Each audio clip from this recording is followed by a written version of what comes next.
আমি সারা বাংলাদেশের মুক্তিযোদ্ধাদেরকে সেলিউট করি। আমার এত জুতার মালা দেয় নাই গলায়, মুক্তিযুদ্ধের আদর্শের জুতার মালা দিছে। সারা বাংলাদেশের মুক্তিযোদ্ধাদের গায়ে এই গলায় জুতার মালা দিয়েছে। আমি কোন দেশে আছি?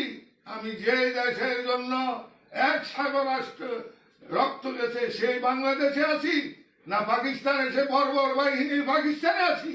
আমি এটা সাংবাদিক ভাইদের প্রশ্ন করি, আমার উপর কেন অমানসিক নির্যাতন? এই বিষয়টা আমি সারা মিডিয়া জগতের কাছে জানতে চাই। আমি বাজারে আসছি, আমার তো রোগগুলির কথা আপনাদের বললাম। আমার অর্থ অভাব আছে, কারণ আমি বিভিন্ন মামলায় জর্জরিত হয়ে গেছি। তখন আমার কাছে কোনো ওষুধ ক্রয় করারও অনেক সময় টাকা পয়সা আমার কাছে থাকে না, যেটা সত্য কথা। তা আমি বাজারে গেছি, আমার ডায়াবেটিস এবং প্রেশারটা মাপামু।